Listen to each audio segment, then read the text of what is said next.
Baik, perkenalkan nama saya Cintana Dayu Rangga. Saya mahasiswi Prodi Farmasi Poltekkes Kemenkes Kupang. Baik, di sini saya akan menginspirasi bagi teman-teman farmasi tentang kewirausahaan dalam bidang farmasi.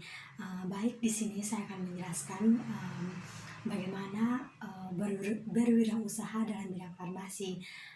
Pertama, saya menjelaskan sedikit tentang apa tuh entrepreneur atau wirausaha. Nah, entrepreneur itu adalah suatu kemampuan untuk mengelola sesuatu yang ada pada diri kita untuk dimanfaatkan dan ditingkatkan agar lebih optimal sehingga dapat meningkatkan taraf hidup kita. Nah, melihat dari lapangan pekerjaan sarjana farmasi atau apoteker yang beragam seperti penanggung jawab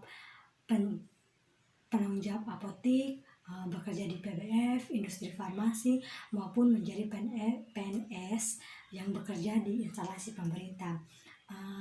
Di sini sepertinya ada harapan dan peluang yang besar bagi apoteker untuk mendapatkan pekerjaan. Tetapi kalau kita lihat kenyataannya pada saat sekarang ini, jumlah sarjana yang dihasilkan berbanding terbalik dengan peluang kerja yang ada. Sebagai seorang apoteker yang telah memiliki basic keilmuan yang memadai seperti manajemen apotik, teknologi formulasi, dan obat tradisional atau fitofarmaka, maka sudah seharusnya kita sebagai para farmasis dapat memanfaatkan dan mengembangkan ilmu-ilmu menjadi suatu peluang usaha. Baik, di sini saya akan memberikan inspirasi bagi teman-teman farmasis dari seorang entrepreneur yang bernama Bonjamin Setiawan. Nah, Bapak Bonjamin Setiawan ini merupakan seorang dokter yang memiliki perusahaan farmasi bernama PT Kalbe Farma. Kita tahu bahwa produk-produk kesehatan dari PT Kalbe Farma ini dekat dengan masyarakat seperti obat-obatan Promac, Comix, Fatigon, Misagrip, Woods, dan Entrostop. Nah, obat-obatan ini diproduksi oleh PT Kalbe Farma ini. Nah, Bonjamin sendiri termasuk dalam 10 besar orang terkaya di Indonesia versi majalah Forbes tahun 2019. Kekayaan dari Bonjamin ini tercatat mencapai 4,35 miliar.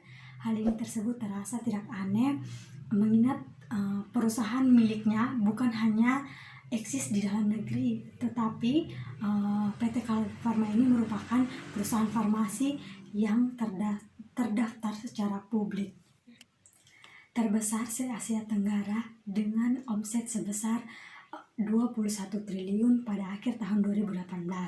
Kesuksesan dari perusahaan ini dimiliki oleh Bapak Bonjamin ini tidak semata-mata muncul begitu saja, sebagaimana Bapak Bonjamin harus jatuh bangun dipukul kegagalan untuk bisa sebesar sekarang.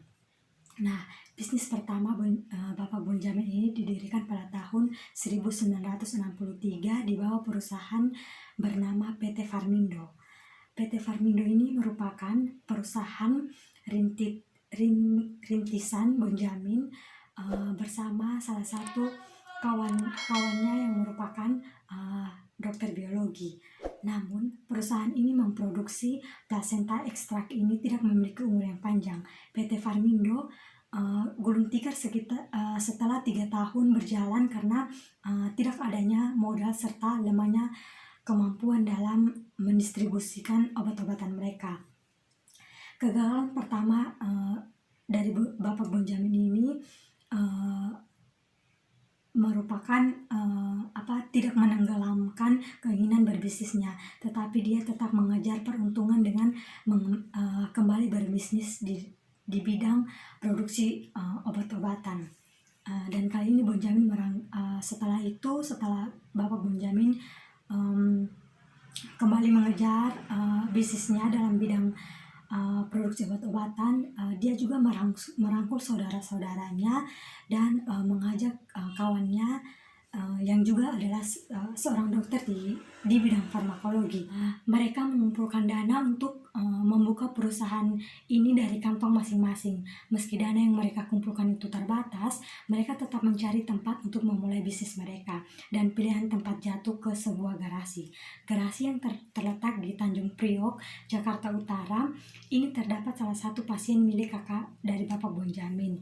Bapak Bonjamin ini berpikiran bahwa garasi kecil miliknya bukan menjadi masalah untuk mengembangkan bisnis, karena sejarah mencatat perusahaan-perusahaan besar lainnya tumbuh di dalam garasi berukuran kecil juga.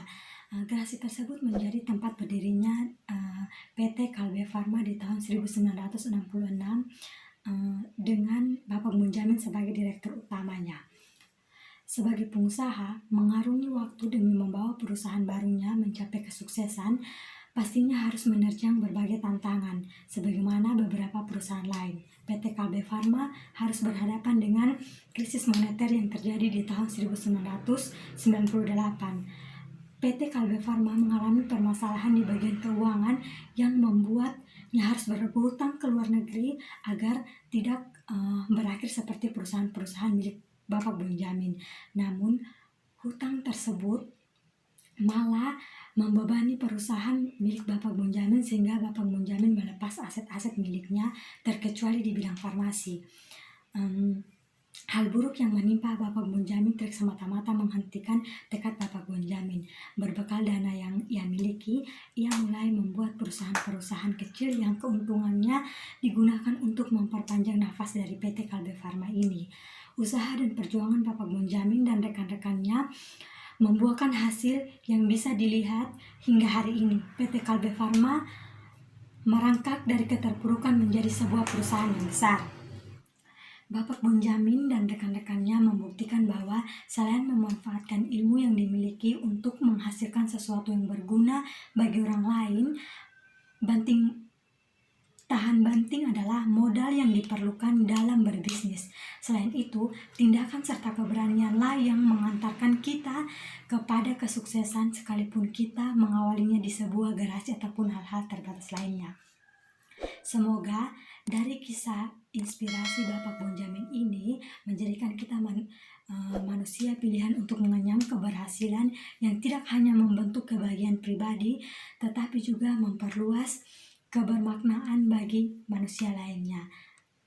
Semoga dari kisah inspirasi Bapak Bonjamin ini, kita sebagai calon-calon tenaga farmasis menjadi seorang entrepreneur di masa yang akan datang. Bravo Farmasi!